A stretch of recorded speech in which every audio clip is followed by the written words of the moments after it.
It was a Tuesday in the third week of October 2003, and the sky that morning was the color of old pewter, flat and close, the kind of sky that presses down on everything underneath it like a lid. I remember the temperature because I had written it in the margin of my feed receipt that same morning. 31 degrees at first light, just barely frosted the grass. Along the fence lines, stiff and white at the tips. I remember it that exactly because of what Earl Mackey said to me when he pulled his truck alongside mine on the county road and saw what was standing in the back of my trailer. He looked at those goats, 70 of them, or what was meant to be 70, because 3 had pressed themselves into the corner so hard I couldn't count them separately. And he just shook his head the way a man does when he has decided not to waste words on something he considers already finished. He said, "Della, those are the sorriest animals I have ever seen purchased on purpose." And he drove on. I stood there in the cold and watched his taillights go red and small down the road. And I did not say anything back because I had learned by then that the ground underneath your feet will answer for you if you give it enough time. I love seeing how far these stories reach. Okay. Where were we? I was 54 years old that October, and I had been running this place alone for 6 years by then, since my husband Clem passed in the spring of 1997. The farm was 112 acres on the east side of a long gradual ridge, and the back 40 of it. The piece that had given every person who tried to use it genuine grief going back at least 3 generations. Not feed them any longer. I paid $20 a head for 70 of them, $1,400 total. People in town thought I had lost something more than money. The back 40 had a name in our family. My grandmother called it the broke pasture, and not because anything had broken there exactly, but because the land itself seemed to resist every intention put to it. My father tried to run beef cattle on it in the 1,960 seconds, and the grass came in thin and bitter, and the cattle lost weight instead of gaining it. He tried to put in a hay meadow in 1971 and got 3 poor cuttings before the stand went patchy and weak. He brought in a neighbor with a subsoil plow in 1974 and broke the hardpan 18 inches down across a 12-acre stretch of it. And the following spring the 12 acres flooded in a way it had never flooded before. The county extension man came out and walked it in 1976 and told my father the ground had a calcium-magnesium imbalance and the drainage was structurally compromised and it would cost more to fix than it was worth in production. My father wrote that visit down in his record book. He wrote the date. He wrote what the man said. And then, underneath it, he wrote one line that I did not fully understand until I was already old enough to have made every mistake my father warned against. It is waiting for the question that fits it. I had that book on my kitchen shelf for 22 years before I read that line slowly enough to hear what it meant. The book was a cloth-covered ledger, green, with my father's handwriting inside it in blue ink that had gone a little gray with age.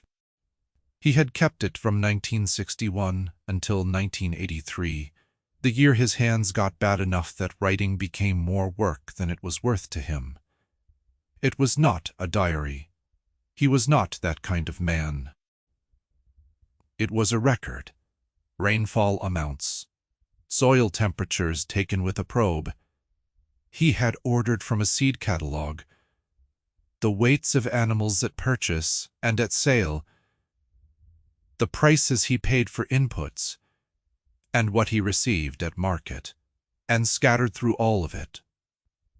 Observations written in the same plain hand as the numbers. Observations about what the land did when he tried different things.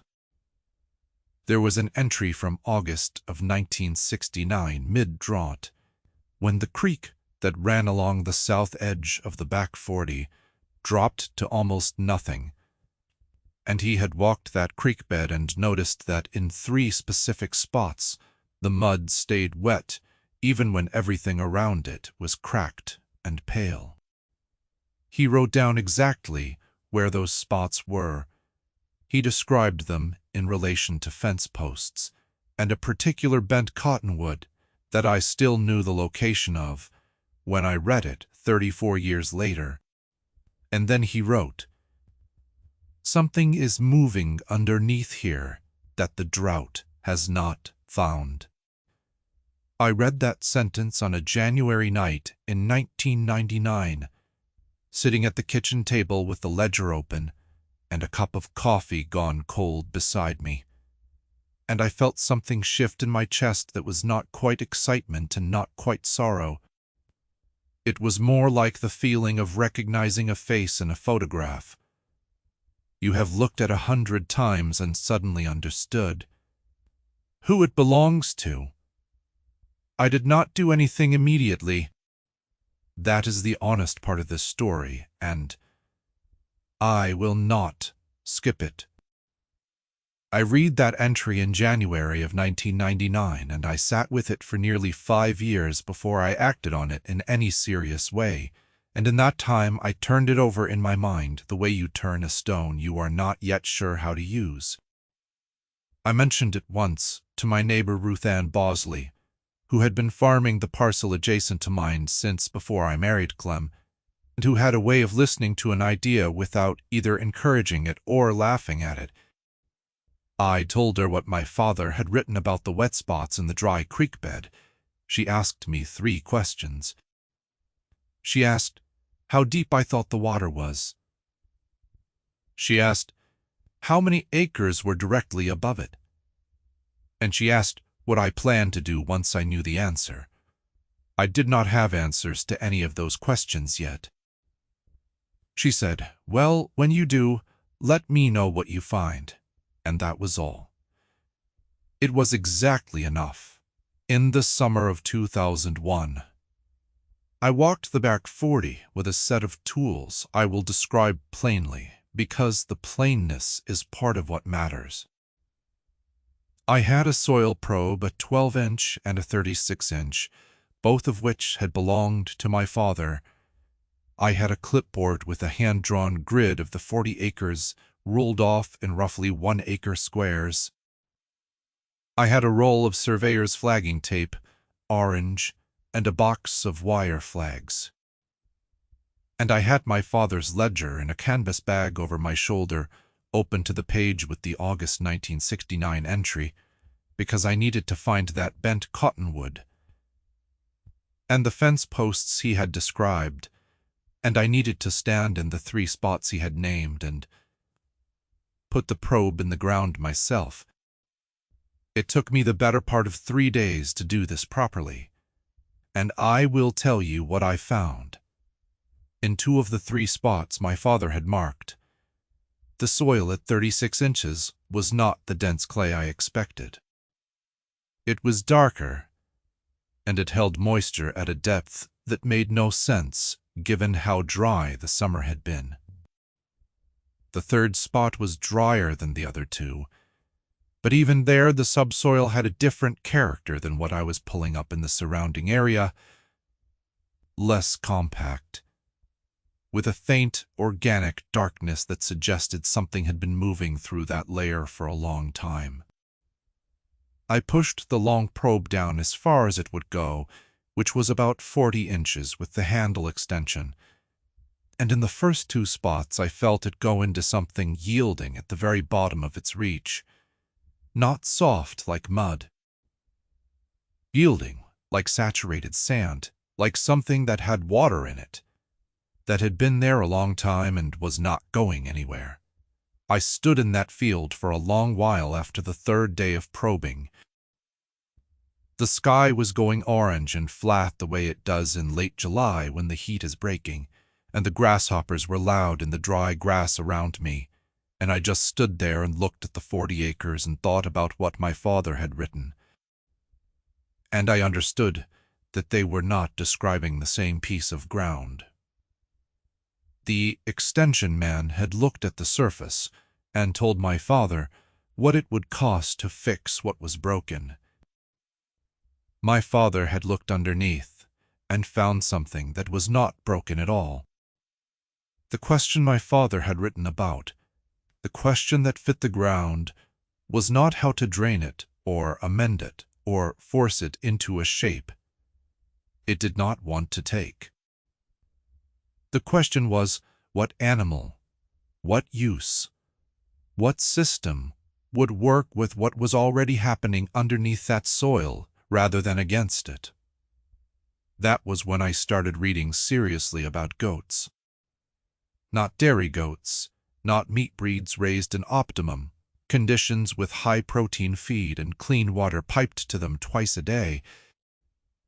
I was reading about goats, the way people used to use them on ground nobody else wanted, the old way, the way my grandmother's generation knew without thinking much about it. Goats browse differently than cattle. They will take the brush, the scrub, the weedy edge plants that cattle walk past. They travel in patterns that, over time, open the ground surface in ways that are hard to describe without watching it happen. Their hooves are small and hard, and they move differently than cattle hooves, and on certain kinds of compacted, layered ground, the cumulative effect of a browsing herd moving over it repeatedly is not erosion, but a kind of slow scarification. A working of the surface that over months and years changes the way water moves through the first 12 to 18 inches of soil. I had read about this in 3 different places before I believed it enough to stake $1,400 and 2 years of careful attention on it.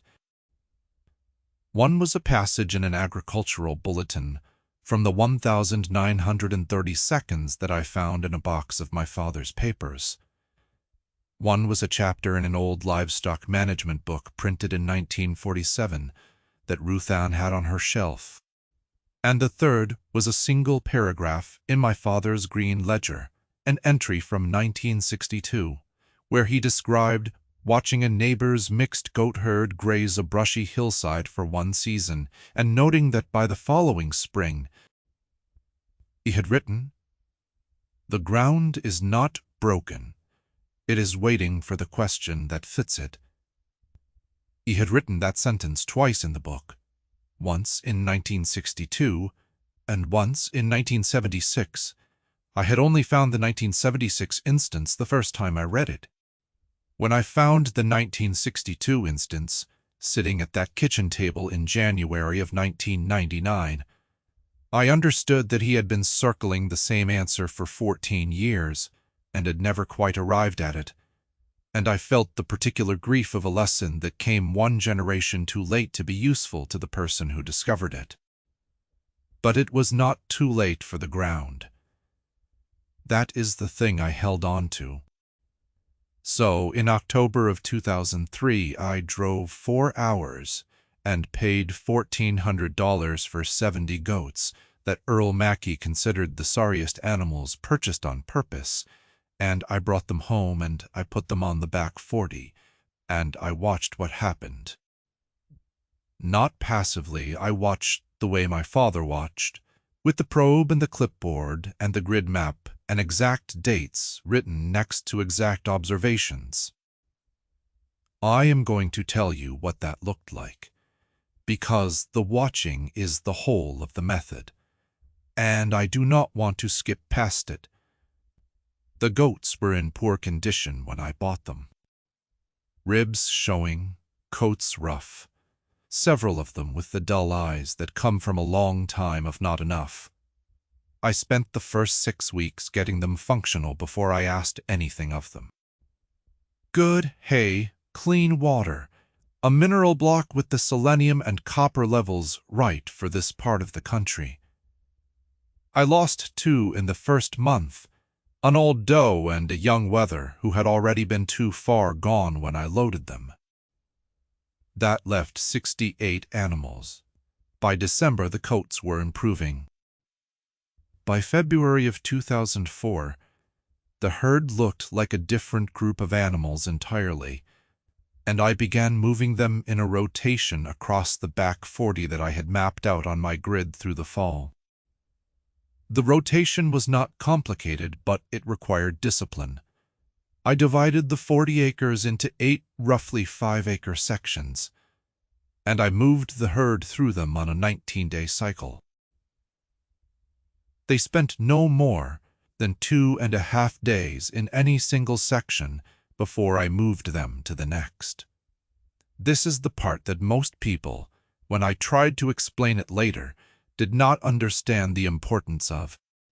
The timing was not about grazing pressure. It was about hoof impact, followed by rest. The goats would work a section, browse the brush, move in their characteristic zigzag patterns across it, press their small, hard hooves into the soil surface. Thousands of times over 2.5 days. 16 days is long enough for the disturbed surface to begin knitting back differently than it was before. Not long enough for it to recompact to its previous state. The cycle was the mechanism. It was the return, and the return after that was the question that fit the ground. I kept records of the soil moisture in each section at 12-inch and 36-inch depths, taken on the first day the goats entered a section, and again on the day they left, every cycle for 2 full years. This was tedious, and it was cold. And there were mornings in January of 2004, and again in January of 2005, when I pushed that probe into frozen ground and wrote numbers on a clipboard. And I will tell you honestly that there were nights when I sat at the kitchen table with my father's ledger open beside my own notebook, and I wondered whether I was just an old woman who had spent $1,400 in 2 winters convincing herself that a footnote in a 30-year-old record book was a revelation. I had one of those nights in February of 2005. It had been a dry winter, the kind that makes a drought feel like a permanent condition rather than a temporary one, and I was sitting there looking at my moisture readings, and they were not showing me what I had hoped to see, not yet. The numbers were moving, but they were moving, slowly, and slowly can look like not at all when you are tired. And it is February and you are 56 years old, and the only person in your county who thinks a herd of formerly starving goats is going to crack open something a drought could never find. I opened the ledger to the 1962 entry, and I read the sentence again. The ground is not broken. It is waiting for the question that fits it. I read it again after that Saturday with it, and I decided that what I was experiencing was not failure. It was the pace of the thing working at its actual speed, which was slower than I wanted, and exactly as fast as it needed to be. The spring of 2005 was when the ground began to answer.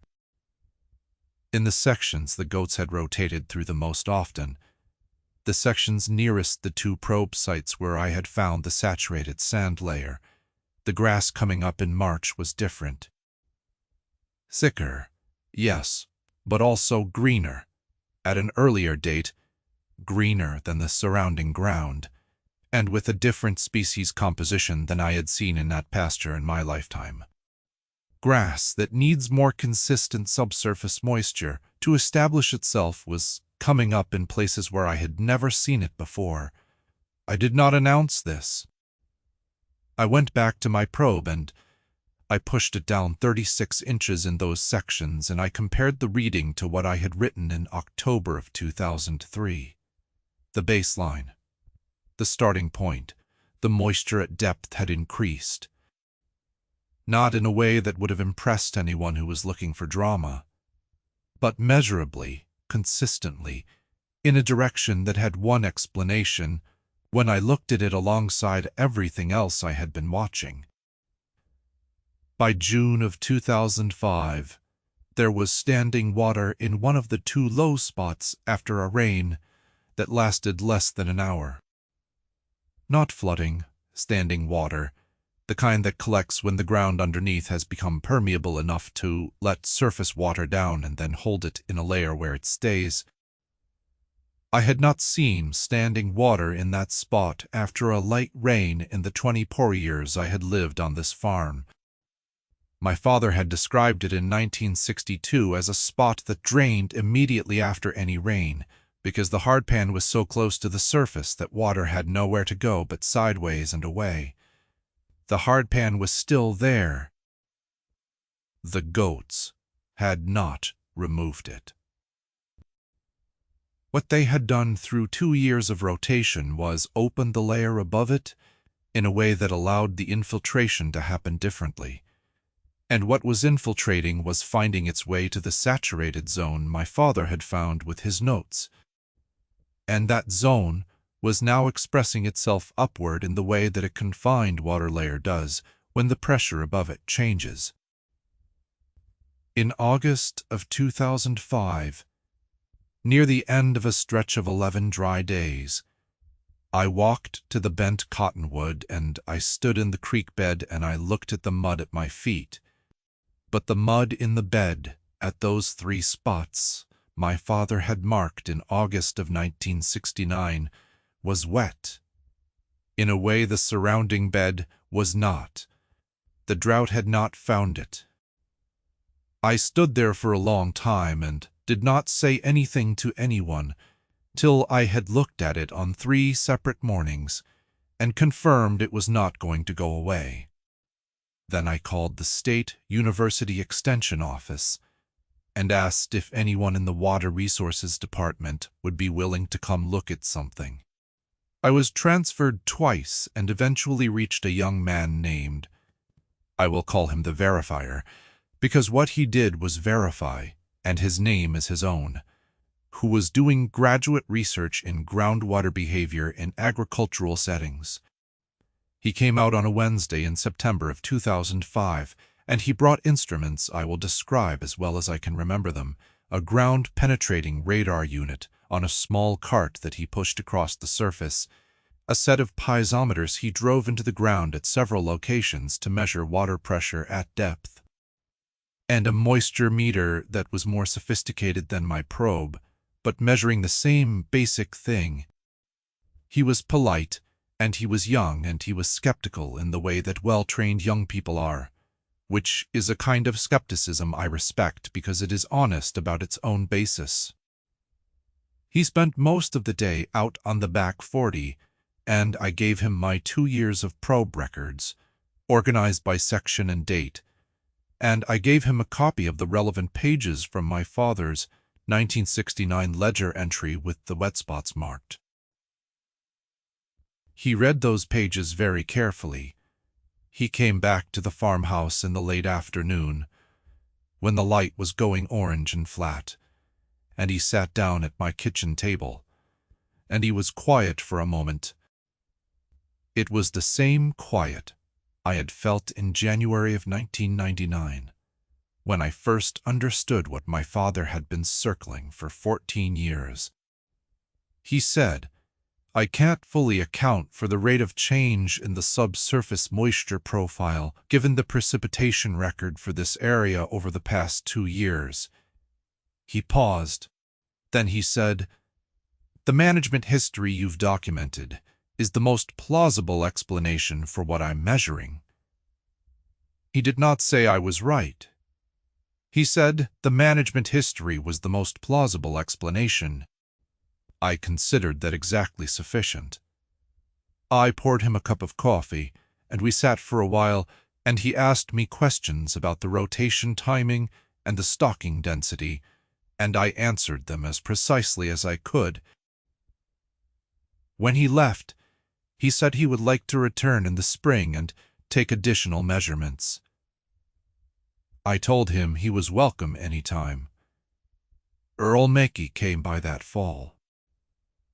October again, nearly 2 years to the month from the morning he had looked at my trailer full of goats and driven away.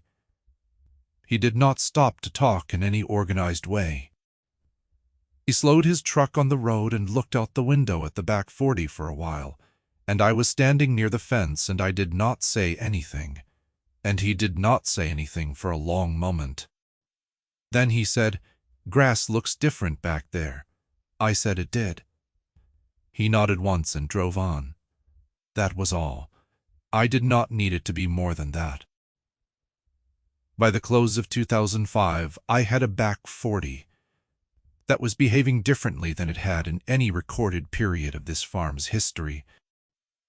The grass stand in the rotation sections had improved to the point where I was carrying the herd through the fall without supplemental hay for the first time, which in a year of average hay prices represented a savings of roughly $800 I had not planned on having. 2 of the low-lying sections near the original probe sites were now consistently moister, at depth through the summer, the surrounding ground, and in one of those sections, in a spot I could walk to in about 4 minutes from the barn, reliable seep of water expressing itself at the surface through saturated soil, present through the dry months, present through the stretches of 11 and 14 days without rain that had always meant that 40 acres was dying on its feet. It was there in June of 2006 when the verifier came back for his second measurement visit, and his readings showed that the piezometric pressure at depth in that section had increased measurably since his September 2005 visit. He noted it in his field records. He asked if he could return again. I said yes. By 2007, the 68 goats had become, through 2 seasons of careful, managed kidding, 111 animals, and I had sold 43 kids in 2006 at an average of $62 a head, which was $2,666 against a purchase investment of $1,400 and ongoing feed and care costs that I had tracked to the dollar. I was not getting rich. I was trying to answer the question that fit the ground, and the ground was answering back, and what the ground was giving me was not a fortune, but a working system, where there had been 60 years of documented defeat. In the spring of 2007, I did something I had been thinking about for a while. I bought a cloth-covered notebook, not green, mine was brown, but the same general kind, and I made a clean record of everything I had done on the back, 40 from October of 2003 through the end of 2006. Every rotation date, every probe reading, every observation, every dollar spent and received, every notation from the verifier's 2 visits, and I copied into the front of it, in my own handwriting, my father's sentence. The ground is not broken, it is waiting for the question that fits it. And at the end of the record, on the last written page, I wrote the date. I made the record, and I wrote that the sentence had proved true on this particular piece of ground, and I set that notebook on the shelf next to my father's green ledger, where they have been sitting side by side ever since. I am not going to tell you the back 40 is solved. That is not the right word.